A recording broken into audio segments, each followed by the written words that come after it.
ठीक है, पीसी वाले तो सभी हो तो भर देना अपना, एक दो लोग नहीं दे पाएंगे, अगली वैकेंसी का इंतजार करिए। तो किस पे आते हैं हम, मुगल वंश के। मुगल वंश में 1526 से लेकर 1707 तक बड़ा ही महत्वपूर्ण है। इसके जो कुछ शासक हैं, पहला जिसने नींव ही रखी, क्या नाम था, बाबर। इसके बारे में हम अभी विस्तार से जानेंगे। उसके बाद इसका एक बेटा हुआ, क्या नाम था, उत्तराधिकारी कहिए ज़्यादा बेहतर है, ठीक है, क्या नाम था उसका, हुमायूं। हुमायूं के बाद उसका उत्तराधिकारी अकबर, क्योंकि इनके पुत्र कई हुआ करते थे, ठीक है, अकबर। अकबर के बाद अकबर का बेटा जहांगीर। सलीम और फिल्मों पे मत आओ भैया। जहांगीर, ठीक है, जहांगीर के बाद शाहजहां।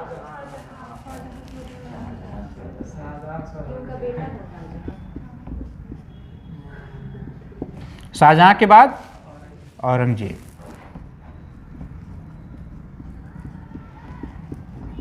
लगभग 50 साल का शासनकाल था औरंगजेब का और अकबर का। तो 100 साल तो यही हो गए कि नहीं हो गए, ठीक है। और ये साहब 1530 में इनकी कहानी समाप्त हो जाती है। वही कहानी हम अभी देखेंगे कैसे, लेकिन सबसे मजबूत कह लीजिए, मजबूती क्या, नींव तो इसी ने रखी ना। मुगल वंश की नींव रखने वाला कौन था, बाबर था। फरगना से आया, फरगना का शासक था, ठीक है। समरकंद कई बार लड़ा, समरकंद हमेशा उससे क्या हुआ, सफलता असफलता, सफलता असफलता। यही है विद्यार्थी जीवन वाली जो कहानी। वही कंपटीशन की तैयारी कर रहे हैं, एक परीक्षा पास हुई, प्री निकला, मेंस निकला, फिर इंटरव्यू में छट गए, या तो फिर चल रहे हैं, कभी मिला कभी नहीं मिला। लेकिन जो हो अच्छा, जो ना हो और अच्छा, ठीक है। हरिवंश राय बच्चन क्या कहते थे, जो हो अच्छा, जो ना हो और अच्छा। तो बाबर के लिए भाई समरकंद और इस तरफ जाना। अभी जब मैप के हिसाब से हम देखेंगे, अगर मान लो ये एक छोटा सा फरगना का अगर स्थान रख दें, तो इस तरफ जीतना उसके लिए आसान था, यही मिला, ठीक है। काबुल से जब वो जीत के, काबुल से क्षेत्र से, पेशावर से जीत के जब ये भारत में प्रवेश किया, ठीक है, तो ये सब क्षेत्र उसका समझ लीजिए क्या हो गया, उसने इतना लंबा वंश उसने खड़ा कर दिया। लेकिन उससे पहले समरकंद को क्या होता था, कभी मिलता था, कभी नहीं मिलता था, ठीक है। तो बाबर के बाद कौन आया, हुमायूं आया। हुमायूं के बाद अकबर, अकबर के बाद जहांगीर, जहांगीर के बाद शाहजहां, शाहजहां के बाद औरंगजेब। 1707 में इसकी कहानी हो जाती है समाप्त। इसके पुत्र होते हैं, क्या नाम रहता है, मुअज्जम, आजम और कामबख्श, ठीक है। और ये तीनों अपने लड़ते रहते हैं साहब, और बहादुर शाह जफर के नाम से 62 साल की उम्र में साहिब बेखबर के नाम से जाना जाता है। वो हम बाद में पढ़ेंगे, ठीक है। पहले हम चलते हैं किस पे, बाबर पे।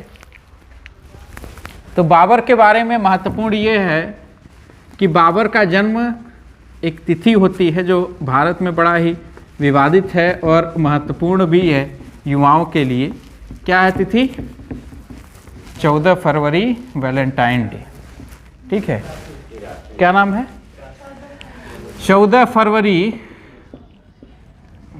1483 में इन साहब का जन्म हुआ। क्या नाम था, बाबर। कहाँ हुआ, फरगना।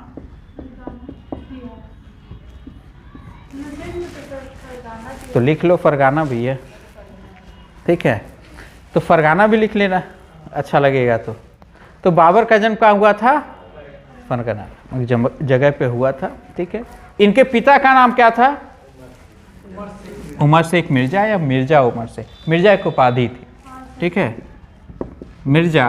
सर ये नेम धारण किए मिर्जा का ऊपर, एक बार सर ये नहीं, मिर्जा की जरूरत ही नहीं पड़ी ना, ये तो बादशाह हो गया था। ये हम आगे अभी देखते हैं, ठीक है। तो खानदानी खिला रहे हैं। हाँ, ये चला आ रहा था उस समय, वहाँ पे क्या था, ये चीज़ें, मिर्जा जो है ये उपाधि थी, ये चली आ रही थी। तो मिर्जा क्या हो गया, उपाधि हो गई साहब। ये इनके पिता थे, किसके, बाबर के। इनके पिता जो थे, ठीक है, ये तैमूर वंशीय शासक थे। तैमूर के ये 5वीं पीढ़ी थी, ठीक है। और माता का जो नाम था, क्या नाम था?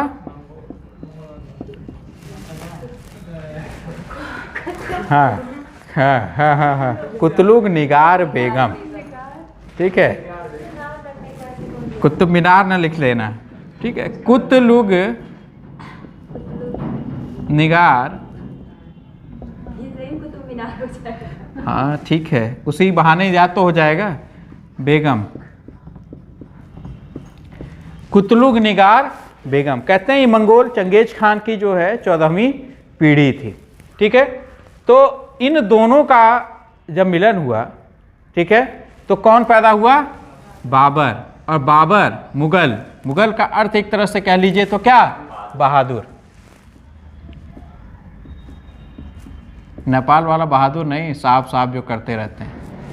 ठीक है, कौन बहादुर? बहादुर मतलब मजबूत योद्धा। ठीक, अब हम आगे चलते हैं कुछ इसके बारे में, बाबर की शुरुआती जीवन के बारे में हम जान लें। चूँकि शासक कहाँ का था? फरगना का। और इसके पिता जो थे उमर शेख मिर्जा, उनके जो आपसी संबंध थे वो बहुत अच्छे नहीं थे। नहीं, अभी बाबर कितना छोटी उम्र में बेचारा अभी तो पैदा हुआ है, पैदा होने कुछ समय बाद उसके बेचारा 11 साल जैसे जैसे होता है उसके पिता की मृत्यु हो जाती है। पिता के जो आसपास के जो संबंध थे, ठीक है, आसपास के क्षेत्रों से जो संबंध थे वो बहुत अच्छे नहीं थे, और लोग चाहते थे फरगना पे क्या करना? कब्जा करना। अब इन साहब की लड़ाई होती है 1494 में। कई जगह पे कई चीज़ें मिलती हैं। तो इनके साले थे, ठीक है, उसका विद्रोह दबाने के चक्कर में इनकी क्या हो जाती है? कहानी समाप्त हो जाती है। ठीक है, कब होती है? 1494 ईस्वी, 1494 ईस्वी इनकी कहानी हो गई समाप्त। जब इनकी कहानी समाप्त हो गई तो कितने साल का है ये? कब पैदा हुआ? 1483 में पैदा हुआ, 1494 में पिता की मृत्यु हो गई। पिता की मृत्यु के बाद उत्तराधिकारी कौन बनेगा? स्वाभाविक सी चीज़ है। ठीक है, उसका उत्तराधिकारी कौन हुआ? बाबर हुआ। तो बाबर गद्दी पे बैठता है। कब बैठता है? कितने साल की उम्र में? 11, कहीं कहीं 12 भी मिल सकता है। ठीक है, हाँ, तो 11। देखिए, अथेंटिक किताबों में आपको जो अथेंटिक होता है वही आयोग मानेगा। ठीक है, अथेंटिक किताबों में आपको 11 साल मिल जाएगा। कोई ऐसे तिथि तो वहाँ निर्धारित है नहीं। ठीक है, जो इसका कुछ जानकारी जो मिलती है किससे मिलती है? भाई इसने एक किताब लिख दी, क्या नाम था? बाबरनामा। ठीक है, तो उसी में उसको तुजुक बाबरी भी उसे कहा जाता है। ठीक है, तुजुक बाबरी में इसके इतिहास के बारे में कई जानकारियाँ मिलती हैं। तो तुजुक बाबरी से थोड़ा बहुत जो आत्मकथा है, तो भैया जो वो बताएगा वही ना वो होगा। अब आत्मकथा में आदमी कितना क्या लिखता है ये तो वो ही जाने, लगभग कह सकते हैं, लेकिन संघर्ष तो किया ही उसने। ठीक है, तो फिर क्या किया? 1194 में वो क्या हो गया? गद्दी पर बैठ गया। गद्दी पर बैठते ही इसने सबसे पहले जो आक्रमण किया वो किस पे किया? समरकंद पर। किस पे किया? समरकंद पर। समरकंद पे पहला ही आक्रमण इसका क्या हो गया? असफल हो गया। कहानी यहीं पे समाप्त नहीं होती। ठीक है, जब एक बार आप असफल होते हैं तो आपके मन में क्या आती है? नहीं, उसको और पाने की चेष्टा बढ़ती है। ठीक है, नई उम्र थी, नई उम्र क्या, बहुत छोटी उम्र थी। ठीक है, 11 साल में तुम लोग पता नहीं क्या कर रहे होगे। 11 साल में इनको कौन बुरा आक्रमण? जैसे आक्रमण का मतलब हर चीज़ योद्धा जो होता है वो क्या चाहता है? ठीक है, योद्धा हमेशा युद्ध चाहता है। पहले समय में संघर्ष बहुत करना पड़ता था हर चीज़ के लिए। तो समरकंद के बाद, ठीक है, समरकंद के बाद 1194 में जब ये क्या हो जाता है? हार जाता है, तो फिर इंतजार करता है। कितने वर्ष? 3 साल। फिर उसके बाद 1497 में, 1497 ईस्वी में ये फिर से किस पे आक्रमण करता है? समरकंद। अभी ये भारत में प्रवेश नहीं किया है। ठीक है, अभी इसके शुरुआती संघर्ष की कहानी ही चल रही है। फिर समरकंद पे फिर आक्रमण करता है और यहाँ पे ये क्या हो जाता है, जीत जाता है। लेकिन ये इसकी जीत की जो खुशी है ना, कुछ पल के लिए ही होती है, ठीक है, कह लीजिए 2-3 महीने के लिए। फिर उसके बाद इससे क्या होता है, समरकंद फिर इससे छीन जाता है। फिर अब कहानी फिर से आगे बढ़ती है। फिर ये इंतजार करता है कितने साल, 1501 में। कहाँ 1511 तुम पहुंच गए अभी 1501 भी है अभी बीच में, ठीक है। कब आता है, 1501 में। यहाँ पे क्या होता है, समरकंद कुछ समय के लिए फिर से जीतता है और लगभग 8 महीने कह लीजिए फिर से ये अपने पास रखता है। फिर से ये इसका ये शासन जो है ये क्या हो जाता है, छिन जाता है। अब आते हैं 1504 पे। 1504 ईस्वी में क्या होता है, ये साहब अब जैसे ये क्षेत्र मान लो हमने अभी बनाया था फरगना का, ठीक है। अब इस तरफ तो ये हमेशा क्या हो रहा था, हार जा रहे थे, जीत जा रहे थे, कुछ समय के लिए पा रहे थे कुछ। लेकिन अब सोचता है कि अब ये चला जाए, ऐसा किया जाए, अब काबुल की तरफ चला जाए। काबुल कहाँ है, ठीक है, अफगानिस्तान का क्षेत्र आप देखेंगे तो क्या हो जाएगा वहाँ पे आपका काबुल। तो काबुल ये पहुँचे और काबुल को इसने क्या कर लिया, जीत लिया। क्या, हाँ ठीक है। जीतने के बाद क्या किया, कुछ समय तक वेट किया। फिर उसके बाद इसने 1507 में खुद को पादशाह की उपाधि से नवाजा। किस उपाधि से, पादशाह। बादशाह अभी नहीं हुआ था, बादशाह अभी बताएंगे किस युद्ध के बाद हुआ था, ठीक है। किस, इसके बाद उसने बादशाह की उपाधि धारण की। उपाधि थी, ठीक है। इसने क्या किया, बादशाह की उपाधि धारण कर ली। कब धारण की, 1507 में। कब धारण की, 1507 में। फिर इसने फिर ये सब उपाधि धारण करने के बाद फिर इसको लालच आया, फिर इसको याद आया किसका, समरकंद का, 511 ईस्वी में। फिर ये कहाँ चलता है, समरकंद की तरफ। लेकिन इस बार भी वही कहानी, 511 में जीतता है, 512 में फिर उसे क्या करना पड़ता है, छोड़ के जाना पड़ता है। और अगर हम भारत के अभियान की तरफ वह रुख करता है। कारण क्या था, समरकंद।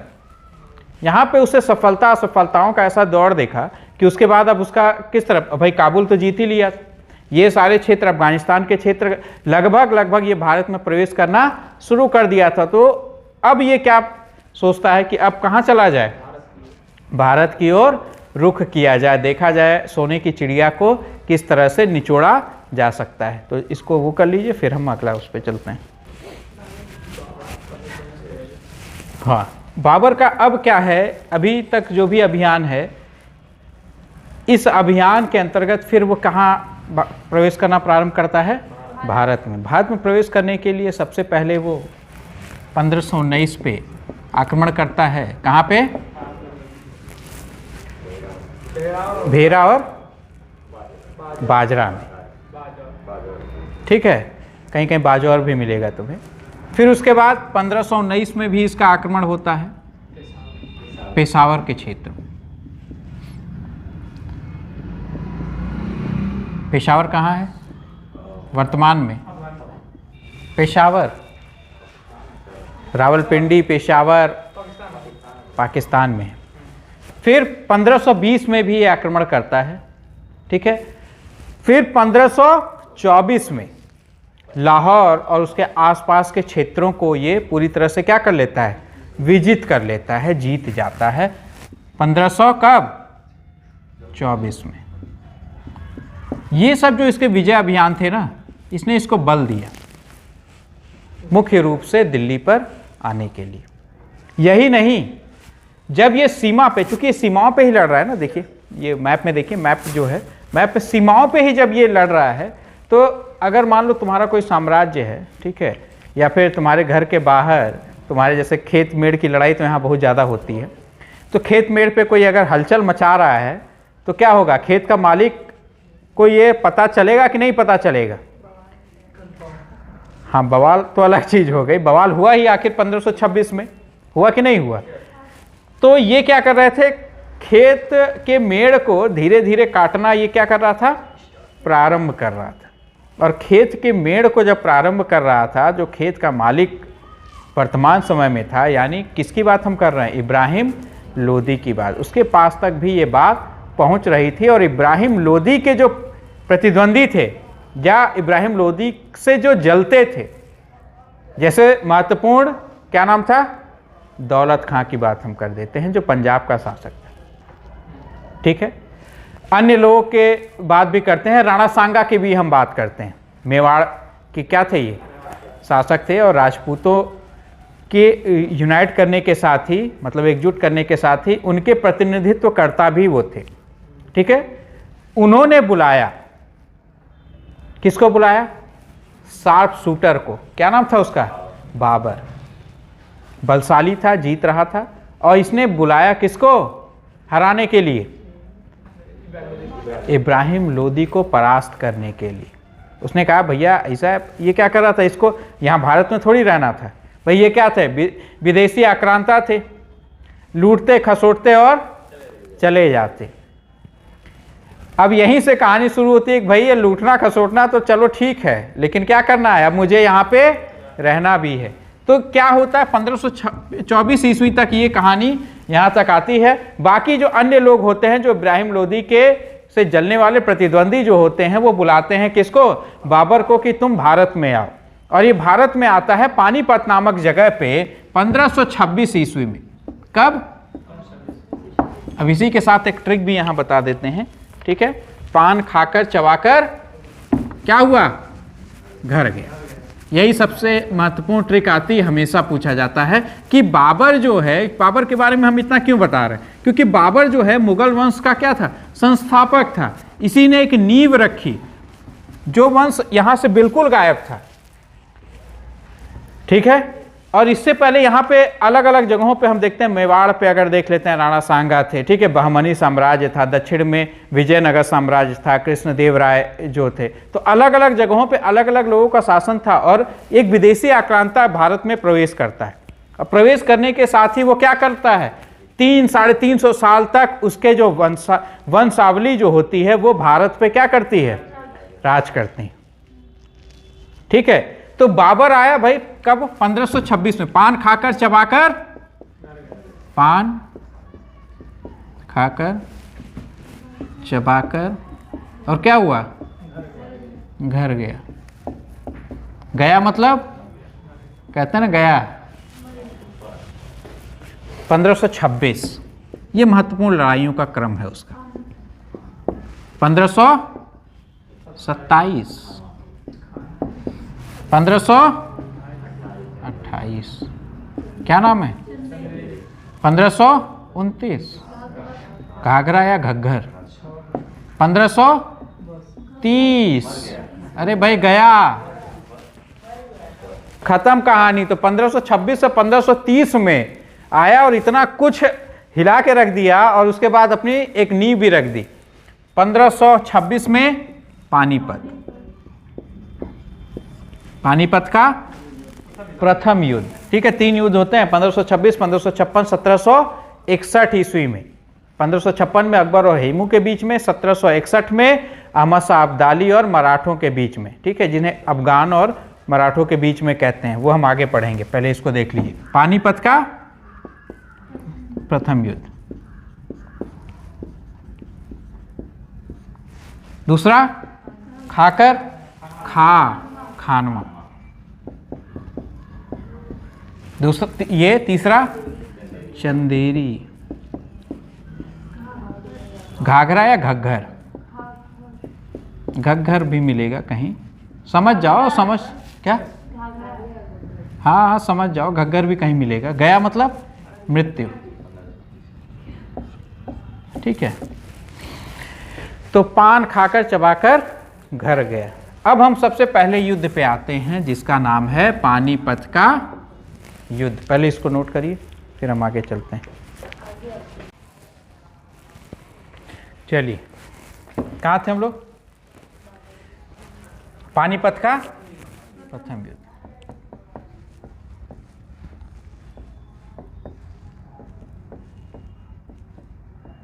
कब होता है? 1526 कब? 21 अप्रैल 1526।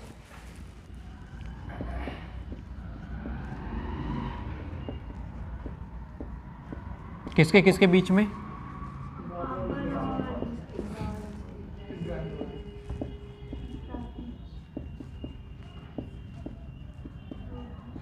ठीक है। बाबर क्या होता है? इब्राहिम लोदी क्या होता है? हार जाता है। इस युद्ध की सबसे बड़ी खासियत क्या थी? सबसे पहले इसने यहाँ पे तोपखानों का क्या किया? इस्तेमाल किया। तोपखानों का इस्तेमाल किया। इसके एक सहयोगी थे, क्या नाम था?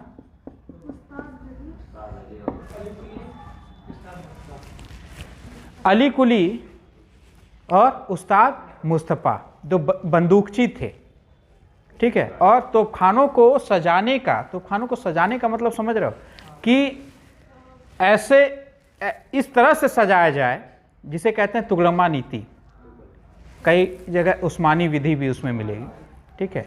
तो उसमें क्या है, ऐसी नीति उसने इस्तेमाल की जिससे कि ज़्यादा से ज़्यादा क्या हो सके, सामने वाली सेना को डैमेज कर सके। दूसरी चीज़ ये रही कि बाबर के जो सैनिकों की संख्या बताई जाती है वो इसके मुकाबले कहीं कम थी। अगर ये 15-20 हज़ार रहे होंगे तो ये 1 से 1.5 लाख तक सैनिक इसके रहे होंगे। ठीक है। पानीपत का प्रथम युद्ध कहाँ होता है? पानीपत में होता है। ठीक है। पानीपत में बाबर की क्या होती है? जीत होती है। कहते हैं सुबह को ये शुरू हुआ और दोपहर तक होते होते ये डरपोक या फिर कह लीजिए ये इब्राहिम लोदी जो है बाबर के मुकाबले खड़ा ही नहीं हो सका। और दोपहर तक कहानी इसकी क्या हो जाती है? युद्ध का निर्णय आ जाता है। इब्राहिम लोदी जो साहब हैं वो क्या हो जाते हैं?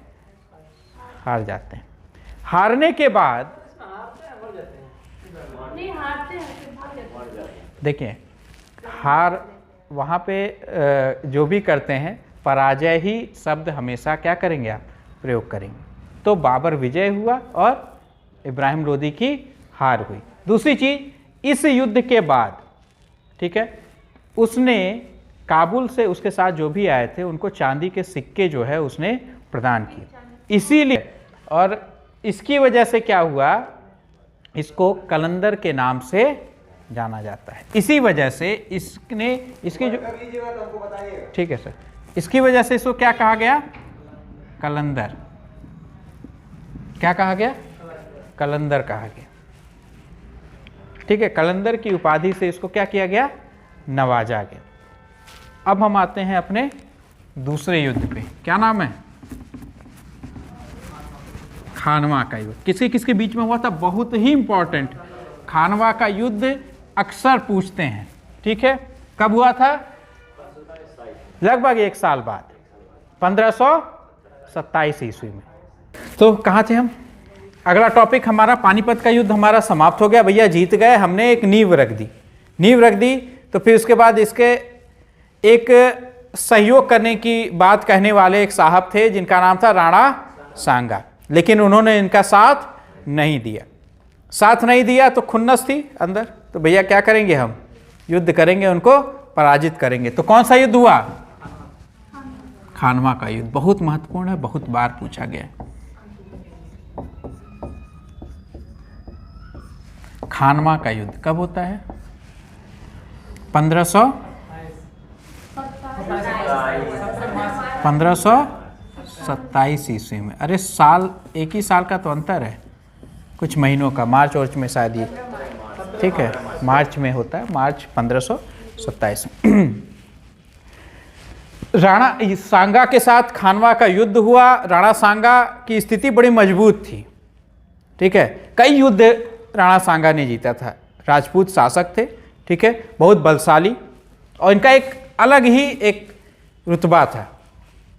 ये साहब बाबर के साथ युद्ध लड़ते हैं और बाबर को ये लगता है कि मैं इस युद्ध में क्या हो जाऊंगा? हार जाऊंगा। ठीक है भाई, जितना बलशाली अगर बाबर को कह सकते हैं हम कि बाबर ने भाई साम्राज्य स्थापना यहाँ पे की, उतना ही हम राणा सांगा को किसी भी तरीके से कम नहीं आंक सकते हैं। ठीक है, इस युद्ध में जब उसे लगने लगा क्या कि मैं हार जाऊंगा, तो उसने एक नारा दिया। किसका नारा दिया? जिहाद का नारा दिया। ये प्रश्न कई बार पूछा जाता है। ठीक है, कब? 1527 में। किसका नारा दिया? जिहाद। जिहाद का अर्थ होता है धार्मिक युद्ध। इसने किसका नारा दिया? जिहाद का नारा दिया, यानी काफिर, काफिर कहते हैं गैर मुसलमानों को, ठीक, जो मुसलमान, उसने अपने लोगों को क्या किया? ऊर्जा, जोश भर दिया कि इन काफिरों को हमें क्या करना है? भगा देना है। और उसके बाद उसने जितने भी शराब खाने थे, ठीक है, या टैंकरों में कहते हैं, जो किताबों में लिखा गया उसकी मैं बात कर रहा हूँ, जो टैंकर हुआ करते थे अपने सैनिकों के सारे, उसने क्या किया? सब कुछ तोड़वा दिया। सब कुछ तोड़वाने के बाद उसने कहा कि हमें इस युद्ध में इतना जोश भर दिया, ऊर्जा भर दी, जैसे तुम लोगों में भरने की कोशिश मैं कर रहा हूँ। ठीक है, तो क्या हुआ? ये साहब धीरे धीरे युद्ध को क्या करने लगे? अब बाजी पलटने लगी और आखिरकार बाबर जो होता है खानवा के युद्ध में राणा सांगा को पराजित कर देता है और बाबर जो होता है वो विजयी हो जाता है। इसी युद्ध के बाद इसे गाजी के नाम से जाना जाता है। और क्या नाम था? किस नाम से जाना जाता है? गाजी। क्यों कहा जाता है? इसका मतलब काफिरों की हत्या करने वाला। गाजी का अर्थ क्या हो गया? काफिरों की हत्या करने वाला। ठीक है, उसके बाद दो युद्ध इसके और होते हैं। दो युद्ध सिर्फ जान लीजिए, उसके बारे में जो क्वेश्चन बनते हैं। एक और राजपूत सरदार थे, उनका नाम था मेदनी राय। क्या नाम था? मेदनी राय। उनके साथ युद्ध होता है कब? 1528 में। क्या नाम था युद्ध का नाम? चंदेरी का युद्ध। चंदावर ना पढ़ लेना, चंदावर का युद्ध 1194 ईस्वी में होता है। ठीक है, जयचंद और मोहम्मद गोरी के बीच में। चंदेरी का युद्ध, चौ से चंदेरी है, चंदावर नहीं है। कन्नौज वाला युद्ध पे चले जाओगे तुम तो। चंदेरी का युद्ध कब होता है? 1528 ईस्वी में। किसके किसके बीच में? मेदनी राय और बाबर के बीच में। राजपूत सरदार होते हैं, ठीक है, क्योंकि इनका भी कुछ हस्तक्षेप होता है वहाँ पे, तो इसकी वजह से अब ये सबको दबाना ही चाहता था। तो बाबर की क्या हो जाती है? विजयी हो जाती है, और मेदनी राय साहब जो होते हैं हार जाते हैं। फिर आते हैं हम घाघरा और घग्गर का युद्ध। कब होता है? 1500 किसके किसके बीच में? इब्राहिम लोदी का एक भाई था, कहीं चचेरा भाई का जिक्र मिलता है, कहीं भाई का जिक्र मिलता है। और ये भाई साहब जो थे, इनको बार बार क्या करते थे? परेशान करते थे। किनको? बाबर को। क्या नाम था? महमूद लोदी का जिक्र मिलता है। महमूद लोदी साहब इस युद्ध में क्या हो जाते हैं? पराजित हो जाते हैं। इनकी कहानी यहीं पे समाप्त हो जाती है। बाबर जो होता है वो विजयी होता है।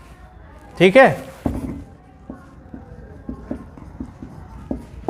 और यहीं से मुगल वंश की क्या हो जाती है? नींव मजबूत हो जाती है। और 1529 के बाद 1530 में बाबर की मृत्यु हो जाती है। बाबर की मृत्यु के बाद उसका बेटा हुमायूं गद्दी पे बैठता है और शासन करता है। हुमायूं के बारे में कहते हैं, इतिहासकार लिखते हैं कि ये लुढ़कता रहा और लुढ़कते लुढ़कते ही लुढ़क गया। जिंदगी भर क्या हुआ? लुढ़कता रहा, कभी यहाँ कभी वहाँ कभी यहाँ। हुमायूं की कहानी बड़ी मज़ेदार है, ये आपको नेक्स्ट क्लास में पढ़ाएंगे। तो हम क्या जान गए?